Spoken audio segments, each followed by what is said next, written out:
எனக்கு எல்லாம் தெரியும்பா. கவலைப்படாதீர்கள். இனி ஒருபோதும் அவள் மனதை கஷ்டப்படுத்த மாட்டேன். இப்பொழுது நானும் அம்மாவும் அங்கேதான் போகிறோம். நீங்களும் வரீங்களாப்பா? என்று ஆவலுடன் தந்தை முகத்தை பார்த்தான். இன்று நான் கொஞ்சம் சீக்கிரமா ஹோட்டலுக்கு போக வேண்டும். நீயும் அம்மாவும் போய் வாருங்கள் என்று முடித்துவிட்டு உணவு உண்ண அமர்ந்தார். அப்பாவின் வயதுக்கு இப்படி இரவு பகலாக உழைக்க விட்டுவிட்டு நான் எங்கேயோ சுற்றி கொண்டு இருக்கிறேன்.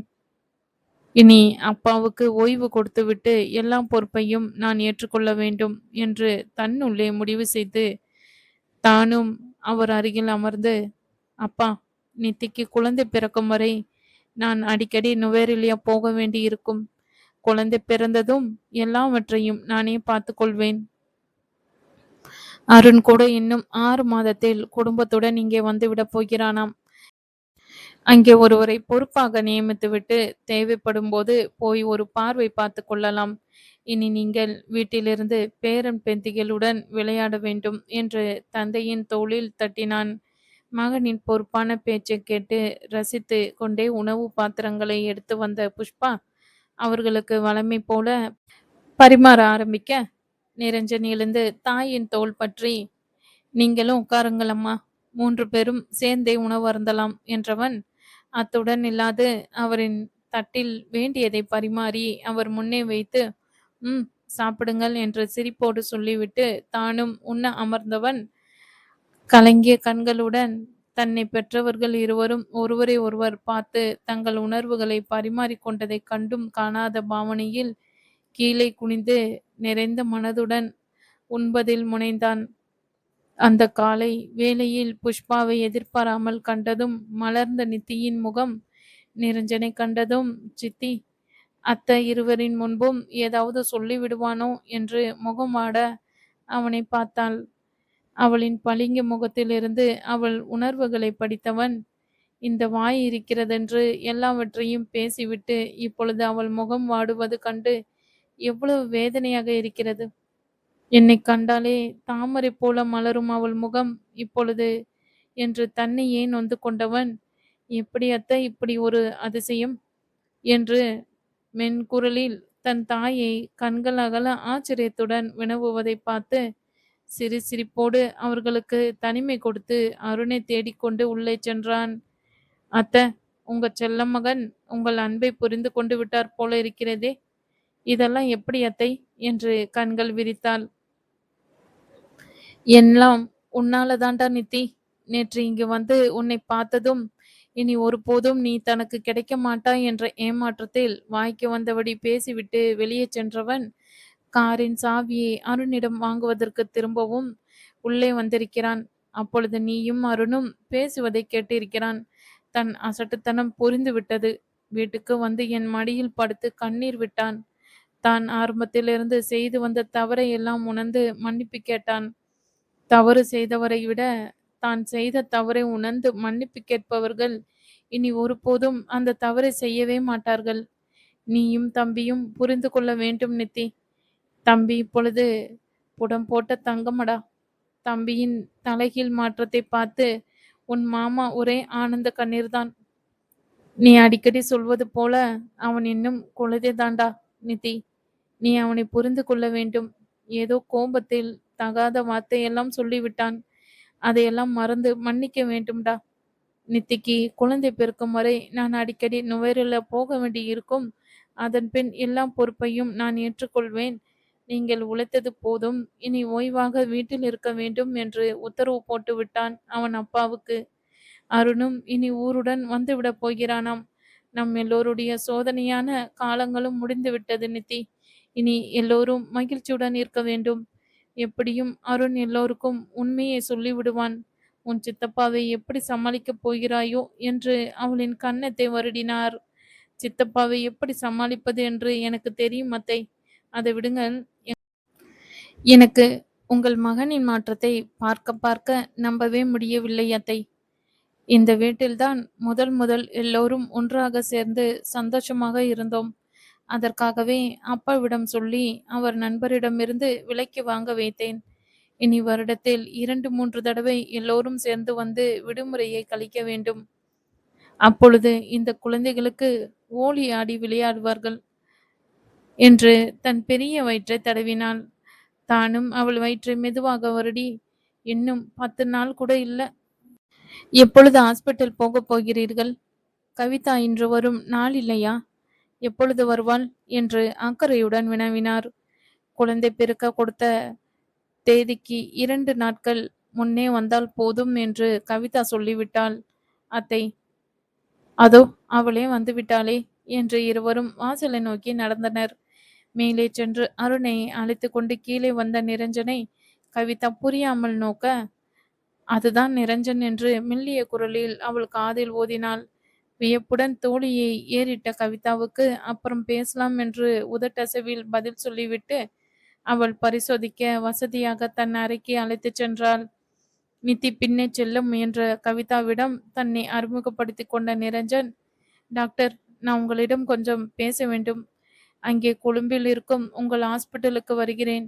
எனக்காக கொஞ்ச நேரம் ஒதுக்க முடியுமா என்று மென்மையாக கேட்டான். நித்தி இன்னும் சில நாட்களில் அங்கே வந்து விடுவாள், அப்பொழுது பேசலாமே என்றவரிடம், இல்லை டாக்டர், நாளை அல்லது நாளை மறுநாள் உங்களுக்கு வசதிப்படுமா? என்னிடம் அப்படி என்ன பேசப் போகிறான் என்ற உள்ளூர எண்ணியபடியே, நாளை மாலை 6 மணிக்கு கொஞ்ச நேரம் இருக்கும், அப்பொழுது வாருங்களேன் என்று அனுமதி கொடுத்துவிட்டு நித்தியின் அறைக்கு சென்றான். அன்று அம்மாவை அழைத்து வந்த நிரஞ்சன் அடுத்த நாள் காலை தனியே வந்து நித்தியின் புறக்கணிப்பை பொருட்படுத்தாது சரஸ்வதி அருணுடன் வளவளத்தான். மதிய உணவு உண்டதும் அருண் மலேசியா கிளம்ப அவனை ஏர்போர்ட்டில் விட்டுவிட்டு நாளை வருவதாக சொல்லி சென்றவன் மாலை கவிதாவை சந்திக்கவும் மறக்கவில்லை. நித்தி சொன்ன கதைக்கு நிரஞ்சன் அவள் மேல் வைத்திருக்கும் அக்கறைக்கும் சம்பந்தமில்லாததை பார்த்து விழித்த கவிதாவிடம் தங்களை பற்றி எதுவும் பேசாமல் தனக்கு தேவையான தகவலை பெற்றுக்கொண்டு மறுநாள் நித்தியை பார்க்க சென்றான். நித்தி தானாக விரும்பி எதுவும் செய்வாளே தவிர வேறு யாராவது இப்படி செய் என்றால் வேண்டுமென்றே எதுவும் செய்யாமல் பேசாமல் இருப்பாள். கடந்த 2 தினங்களாக நித்தியின் ஒதுக்கத்தை கவனித்துக் கொண்டிருந்த சரஸ்வதி அன்று நிரஞ்சன் வந்ததுமே இல்லாத தலைவலியை உருவாக்கி கொண்டு நித்திலா மாலை நடப்பதற்கு அழைக்க வரும்போது தலையில் துண்டொன்றை இருக்க கட்டி கொண்டு சோஃபாவில் சாய்ந்திருந்தார். அவரின் நிலையை கண்ட நித்திலா, என்ன சித்தி, திடீர் தலைவலி என்று அவரை உற்று பார்த்து கொண்டு கேட்டாள். நிரஞ்சனுடன் தனியே வெளியே சென்றால் என்னென்ன சொல்வானோ, இப்பொழுது அவனுடன் எதுவும் பேச அவளுக்கும் பிடிக்கவில்லை. அவன் தினமும் அவளுக்காக இவ்வளவு தூரம் கார் ஓட்டி வருவது மனத்துக்கு இதமாக இருந்தது. அதைவிட அவன் மற்றவர்களுடன் பேசும்போது அவன் குரலை, சிரிப்பை அருகில் இருந்து ரசிக்க பிடித்திருந்தது. இந்த 3 நாட்களும் அவனும் அவளுடன் எதுவும் தனியே பேச முயற்சிக்கவில்லை. அப்படி இருக்க இந்த சித்தி என் மனநிலையை கொஞ்சமும் புரிந்து கொள்ளாமல் இப்படி தலைவலி என்று நாடகமாடி இருவரையும் தனியே அனுப்ப முயற்சிக்கிறாரே என்று உள்ளூர வெகுண்டவள், சித்தி, உங்களுக்கு தலைவலி, எனக்கு உடம்பு கொஞ்சம் சோர்வாக இருக்கிறது. இன்ற நடையை நாளை சேர்த்து நடப்போம். போய் மாத்திரை போட்டுவிட்டு தூங்குங்கள், தலைவலி பறந்துவிடும் என்று அதே கூறிய பார்வையோடு சொல்லிவிட்டு சித்தியின், நித்திமா, இங்கே வா, நான் சொல்வதை கேள் என்ற குரலை காதில் விழுந்த மாதிரியே காட்டிக்கொள்ளாமல் தன் அறைக்குள் சென்று கதவை மூடிக்கொண்டாள். அதுவரை அவர்கள் இருவரையும் பார்த்து கொண்டு அமைதியாக இருந்த நிரஞ்சன் அவள் தலை மறைந்ததும் வருத்தமான குரலில், ஏன் அத்தை அவளை வீணா கோவப்பட வைக்கிறீர்கள்? நான் வேதனைப்படுத்தியதே அவளுக்கு இந்த ஜென்மம் முழுவதும் போதும். உண்மையை சொன்னால் இப்போதைய நிலையில் அவளிடம் தனியே பேச எனக்கு எதுவும் இல்லை, எந்த தகுதியும் இல்லை என்று அழுத்தி சொன்னவன் தொடர்ந்து, எனக்கு அவள் அருகில் இருப்பது பிடித்திருக்குது அத்தை, அதற்காக தான் இப்படி ஓடி ஓடி வருகிறேன். இத்தனை நாளும் நித்தி என் வருகை பற்றி எதுவும் சொல்லவில்லை. இப்போதைக்கு எனக்கு இதுவே மனதுக்கு நிம்மதியாக இருக்கிறது. குழந்தை இருவரும் சுகமாக இந்த பூமியில் வந்து உதித்ததும் எந்தவித தயக்கமும் இல்லாமல் என் மனதில் இருப்பது எல்லாவற்றையும் மனம் திறந்து சொல்வேன் அத்தை. இப்பொழுது அவளை சென்று அழைத்து வாருங்கள். அவள் உடல்நிலை திருப்திகரமாக இருந்தாலும் சுகப்பிரசவமாக நிறைய நடக்க வேண்டும் என்று டாக்டர் சொன்னார். என்னால் வீணாக அது தடைப்பட வேண்டாம் அத்தை என்று கெஞ்சலுடன் முடித்தான்.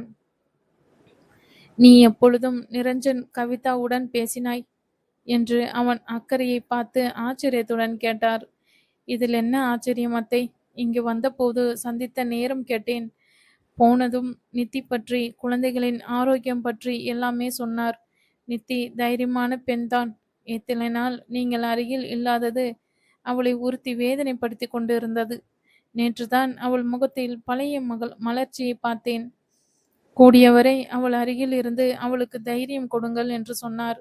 அன்று நித்தி அருணிடம் சொன்னாள், இது என்னுடையதும் நிறுவுடையதுமான குழந்தைகள் என்று நினைத்துக்கொள் என்று. எனக்கும் இப்பொழுது அப்படித்தான் தோன்றுகிறது அத்தை. நமக்குள் கருத்து வேறுபாடுகள் இருந்தாலும் இருவரும் எப்பொழுதும் ஒருவரை ஒருவர் நேசித்து கொண்டுதான் இருக்கிறோம் அத்தை. என் மனைவி குழந்தைகள் பற்றி அக்கறையுடன் விசாரிப்பதில் என்ன ஆச்சரியம் இருக்கிறது என்று சர்வசாதாரணமாக சொன்னவன் சரஸ்வதி இன்னும் ஆச்சரியம் மாறாமல் விழிப்பதை பார்த்து, இதற்கு மேல் கண்ணை விரித்தால் விழி இரண்டும் கீழே விழுந்துவிடும் அத்தை. அதற்கு முதல் போய் உங்க செல்ல பெண்ணை அழைத்து வாருங்கள், நான் வெளியே நிற்கிறேன் என்று கேலி சிரிப்போடு சொல்லிவிட்டு வெளியே சென்றான். எப்படி இருந்த நிரஞ்சன் இப்படி அடியோடு மாறிவிட்டானே. எப்படியோ இருவரும் அருகே நெருங்கி வந்து விட்டார்கள். இனி சேர்ந்து வாழ்வார்கள் என்பதில் எந்த ஐயமும் இல்லை என்று எண்ணி சந்தோஷத்தோடு தலையில் இருந்த துண்டை கலற்றி சோஃபாவில் வீசி போட்டுவிட்டு நித்தியின் அறைக்கு சென்றார். அடுத்து வந்த நாட்கள் எந்த மாற்றமும் இன்றி கழிய, அன்று தான் வரமாட்டேன் என்று சரஸ்வதியிடம் போனில் சொன்னான் நிரஞ்சன். அந்த செய்தியை நித்தியிடம் தெரிவிக்காமல் இருந்த சரஸ்வதி, நிரஞ்சன் வரும் நேரத்துக்கு நித்தி அடிக்கடி வாயிலை பார்ப்பதை கண்டவர், என்னடா யாரையாவது வர சொன்னாயா?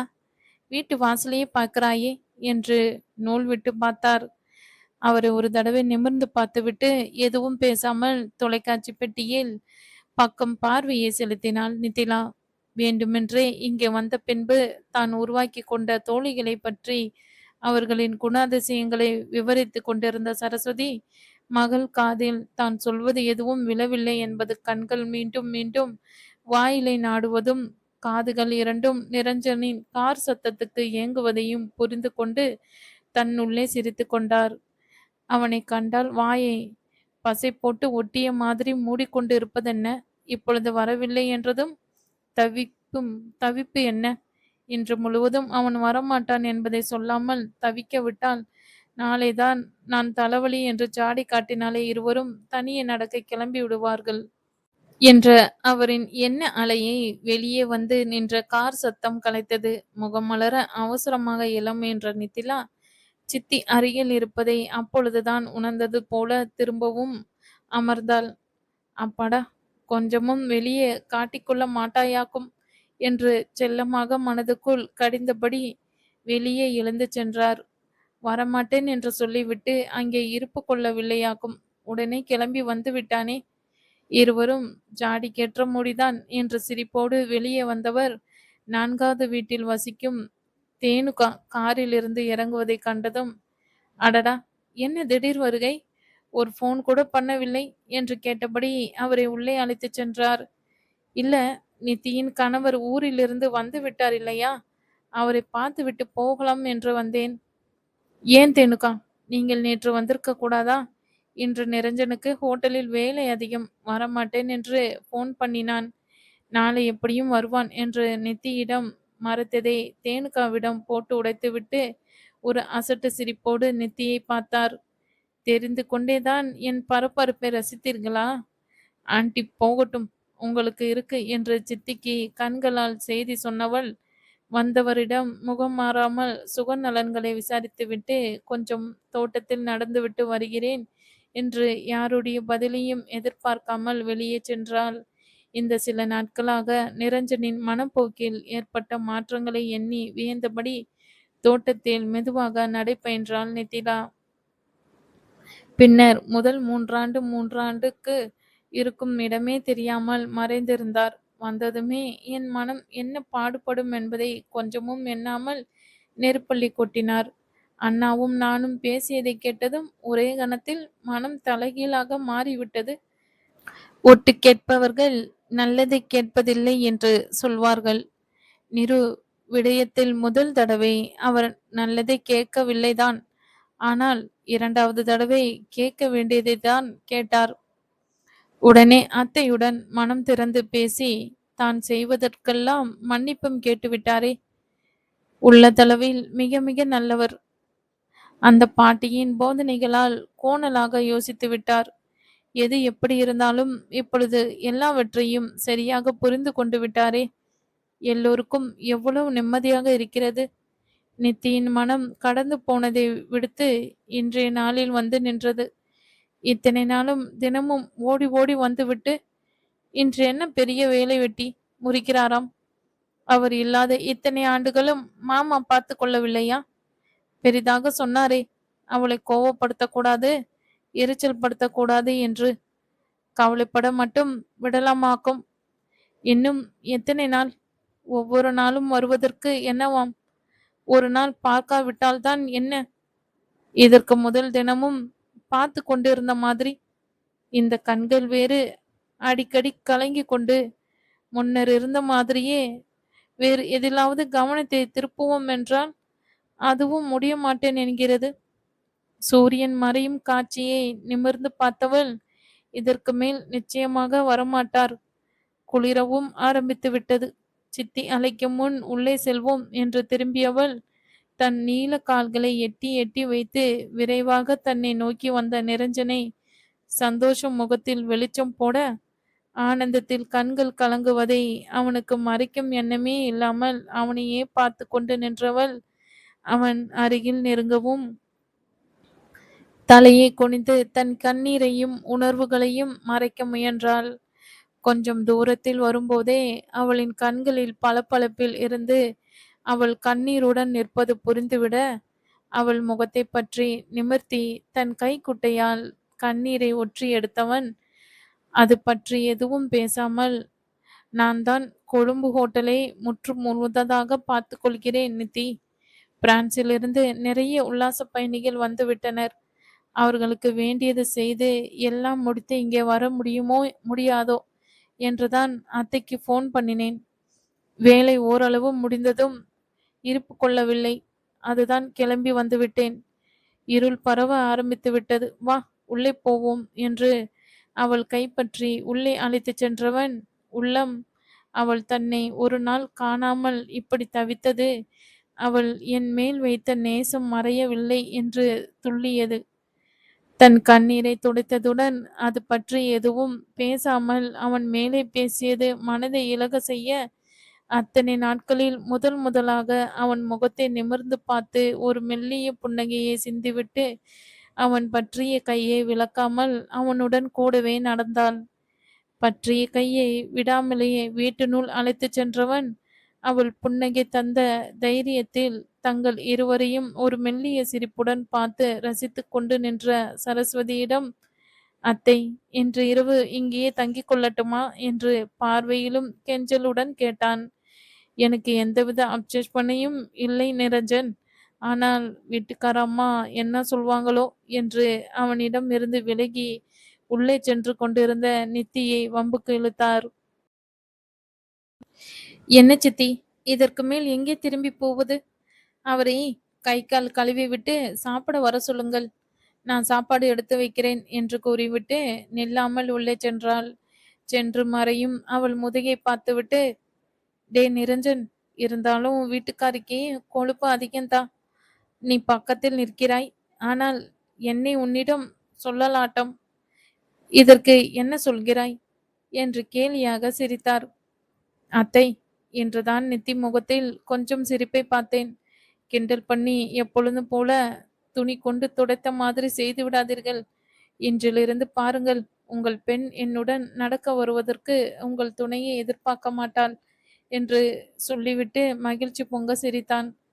போடா போடா, ரொம்பவும் அலையாதே. இதற்கெல்லாம் காரணம் யார் என்று நினைக்கிறாய்? நீ ஃபோன் பண்ணியதை நான் நித்திக்கு சொல்லவே இல்லை. நீ வரும் நேரத்துக்கு வாசலை வாசலை பார்த்து அவள் 2 கண்களும் பூத்து விட்டன. பக்கத்து விட்டு தேனுஜா வெளியே எங்கேயோ போயிருந்தாலாம். வரும் வழியில் நித்தியின் மாப்பிள்ளையை பார்க்க வந்தேன் என்று வீட்டுக்கு வந்தாள். அவள் வந்த கார் சத்தம் கேட்டதும் உன் வீட்டுக்காரியின் முகம் மலர்ந்த விதத்தை நீ பார்த்திருக்க வேண்டுமே. தேனுஜாவை கண்டதும் அவள் முகம் போன போக்கு எனக்கு பாவமா இருந்ததுடா. ஆனால் நல்லவேளை, நேரம் கழித்தென்றாலும் நீ வந்தாய்.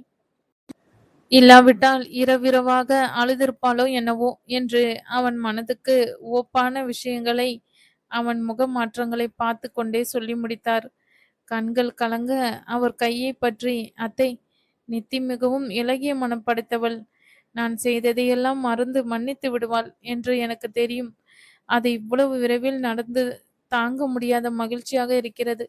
கடந்த சில நாட்கள் அவள் வெற்று பார்வையும் புன்னகை இல்லாத முகமும் என் மனதை மிகவும் துன்புறுத்தியது. அவள் சிரிப்பில்லாத முகத்தை முன்னர் ஒரு வினாடியேனும் பார்க்க முடியுமா? சிட்டுக்குருவி மாதிரி சிறகடித்து உல்லாசமாக பறந்து திரிந்தவளின் சிறகை நானே உடைத்து இப்படி முடுக்க வைத்து விட்டேனே என்று வருந்தி கொண்டிருந்தேன் என்று அவள் சிறு புன்னகை என்னை வானத்தின் உச்சி வரை அழைத்துச் சென்று விட்டது அத்தை. இந்த சிறு புன்னகையுடன் நின்றுவிடாது, அவளை முன்னர் போல சிரிக்க வைப்பேன். அவள் வாழ்நாள் எல்லாம் அதை வாடாமல் காப்பேன் அத்தை என்றவன் அவர் கைகளை தன் நெற்றியில் வைத்து அழுத்தி, எல்லாவற்றுக்கும் ரொம்ப நன்றி அத்தை என்று கண்கலங்க சொல்லிவிட்டு விருந்தினர் அறைக்குள் சென்று மறைந்தான். அவன் செல்வதையே சிறிது நேரம் பார்த்து கொண்டு நின்ற சரஸ்வதி, நீ எல்லாம் நல்லதாகவே நடக்கும் என்று உளமாற எண்ணிக்கொண்டு சமையல் அறைக்கு சென்றவர் மெல்லிய குரலில் ஏதோ பாட்டொன்றை முடித்தபடி பெரிய வயிற்றுடன் கையில் ஒரு பாத்திரம் ஏந்தி தேர் மாதிரி அசைந்து அசைந்து சமையல் அறையிலிருந்து சாப்பாட்டு அறைக்கு சென்ற நித்திலாவின் அருகில் சென்று, ஏண்டா இன்று பாட்டெல்லாம் படுகிறது, என்ன அப்படி விசேஷமா நடந்தது என்று அவள் வாயை கிண்டினார். ஆடு மாடுதான் நடந்தது, வேறு எதுவும் நடக்கவில்லையே என்று முகத்தில் உறைந்திருந்த புன்னகை மாறாமல் உரைத்தவள், சித்தி, எனக்கு திடீரென்று நாங்கள் எல்லோரும் சேர்ந்து இங்கே வந்தது ஞாபகம் வந்தது. எல்லோரும் இல்லாவிட்டாலும் இன்று அண்ணா மட்டுமாவது இங்கே இருந்திருந்தால் நன்றாக இருந்திருக்கும். மூவரும் சென்று அன்றெல்லாம் இரவு நீண்ட நேரம் தூங்காமல் விழித்திருந்து விளையாடி கொண்டிருந்தோம். அப்புறம் நீங்கள் வந்து ஒரு பார்வை பார்த்ததும் எல்லோரும் ஓடி போய் படுத்து விட்டோம். அடுத்த நாள் முழுவதும் எவ்வளவு குதூகலமாக கழிந்தது. அப்படி ஒரு காலம் மீண்டும் வராதா என்று ஏக்கமாக இருக்கிறது சித்தி என்றாள். அவள் கையில் இருந்த பாத்திரத்தை வாங்கி மேசையில் வைத்துவிட்டு அவளை தன் அருகில் இழுத்து அணைத்தவாறு, இப்படி நிரஞ்சன் திடுதிப்பென்று வருவான் என்று நினைத்தோமா? வந்தவன் இப்படி மனம் மாறி கனிவாக நடந்து கொள்வான் என்று எண்ணினோமா? அதெல்லாம் எதிர்பாராமல் நடந்தது போல நீ நினைத்ததெல்லாம் விரைவில் நடக்கும். உன் அண்ணா நேற்று பேசும்போது சொன்னானே, மிச்சம் மீதி இருக்கும் வேலைகளையெல்லாம் பார்ட்னரிடம் கொடுத்துவிட்டு இன்னும் ஓரிரு மாதத்தில் எல்லோருமே மொத்தமாக இங்க வந்துவிடப் போகிறார்களாம். அத்தான் கூட போயிருக்கிறார். அவர் எல்லோரிடமும் நல்ல விதமாக பேசி எல்லாம் முடித்து கொண்டு வருவார். அதன் பின் நீ வழமை போல குடும்ப மாநாடு கூட்டி ஒன்று சொன்னால் யார் மறுத்து என்ற என்ன சொல்லி விடுவார்கள்? இறந்த காலம் எதிர்காலம் எல்லாவற்றையும் விட்டுவிட்டு இன்றைய சந்தோஷத்தை முழுமையாக அனுபவிடா. அங்கே அவ்வளவு வேலை செய்துவிட்டு களைப்பை பாராமல் உன்னை பார்க்க ஓடி வந்த நிரஞ்சனின் அன்பை பார். எப்பொழுதும் மகிழ்ச்சியுடன் இரு. அப்பொழுதுதான் குழந்தைகளும் சந்தோஷமாக இருப்பார்கள். அதோ நிரஞ்சனும் வந்துவிட்டான். உட்கார், 3 பேரும் சேர்ந்தே உணவு அருந்தலாம் என்று ஒன்றாக அமர்ந்தனர். நேற்றைய வேலையும் நித்தியின் புன்னகையும் களைப்பும் நிம்மதியாக நீண்ட காலத்துக்கு பின் அயர்ந்து உறங்கிய நிரஞ்சன் விழித்தெழுந்ததும் அன்று போல் இன்றும் காலை அழகை ரசிக்க நித்தி வருவாளா என்று ஜன்னல் அருகில் சென்று எட்டி பார்த்தான்.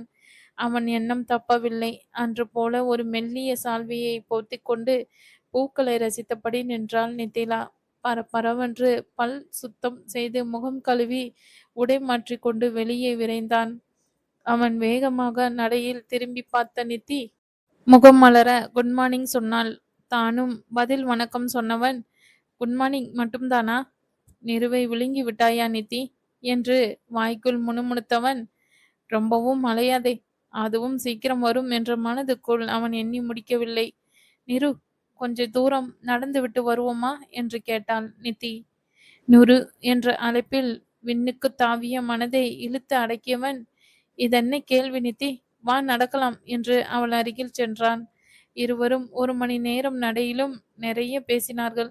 அதே நேரம் கடந்த கால கசப்பான நினைவுகள், சம்பவங்களை பற்றி மறந்து எதுவும் பேசவில்லை. நிரஞ்சன் தான் பார்த்த வெளிநாட்டு அனுபவங்களை சுவைப்பட கூறினான். நித்தி அதிகம் பேசாமல் அவன் பேசுவதை கேட்டு ரசித்து கொண்டு கூட நடந்தாள். இருவரும் திரும்பி வீடு நோக்கி வரும்போது 4, 5 குழந்தைகள் அவர்களை நோக்கி அக்கா அக்கா என்று கத்திக்கொண்டு ஓடி வந்தனர். அவர்களை பார்த்து மெல்லிய சிரித்து கொண்டு மாலையில் நான் நடக்கும்போது பார்த்து பழகிவிட்டார்கள். முன்னரெல்லாம் கணக்கு பாடம் சொல்லிக் கொடுப்பேன், பாட்டு சொல்லிக் கொடுப்பேன். இப்பொழுதெல்லாம் அதிக நேரம் ஒரே இடத்தில் இருக்க முடியதில்லையா? அதனால் 2க்கு ஆசிரியர் ஒருவரே ஒழுங்கு செய்து கொடுத்து விட்டார்கள் சித்தி என்று குழந்தைகள் அருகில் வரும் முன் அவர்கள் பற்றி அறிமுகத்தை முடித்தாள். அருகில் வந்தவர்களின் பெரிய கண்களுடன் அழகாக இருந்த ஒரு பெண் குழந்தை, அக்கா அக்கா, இது நீங்க சொன்ன அங்கிளா என்று கேட்டுவிட்டு வெக்கத்துடன் தன் அண்ணன் பின்னால் சென்று மறைந்து கொண்டாள். அது என்னது, இவர்கள் அக்கா, நான் அங்கிளா என்று கேள்வி கேட்டவன் பதிலை எதிர்பாராமல் அவர்களின் பெயர் என்ன, படிக்கிறார்கள் என்று அன்போடு விசாரித்தான். அவனுடன் இயல்பாக பேச ஆரம்பித்ததும், அங்கிள், நாங்கள் இப்பொழுது டியூஷனுக்கு போகிறோம். மாலையில் கிரிக்கெட் விளையாடலாம், வரீங்களா என்று கண்களில் ஆர்வம் கொப்பளிக்க கேட்டார்கள். இல்லடா, அங்கிள் இப்போதே ஊருக்கு கிளம்பி விடுவார், இன்னொரு நாள் விளையாடலாம் என்று நித்தி முந்திக்கொண்டு பதில் சொன்னாள். அவர்கள் குழந்தையின் அப்பா பற்றி கேட்கும் போதெல்லாம் நிரஞ்சனை பற்றி எவ்வளவோ எல்லாம் சொல்லி இருந்தாள். எங்கே அவன் முன்னால் போட்டு உடைத்து விடுவார்களோ என்ற பயம் நித்திக்கு.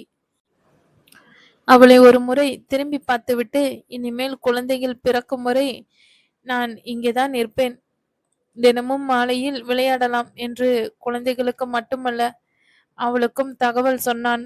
அவர்கள் சந்தோஷ கூச்சலுடன் ஓடியதும் அவனிடம், ஏன் வீணாக நீங்கள் இங்கே தங்க வேண்டும், அங்கே இருந்தால் மாமாவுக்கு கொஞ்சம் உதவியாக இருக்குமே என்று சொல்ல துடித்த நாவை அடக்கினாள். இன்னமும் அவனுடன் சகஜமாக பேச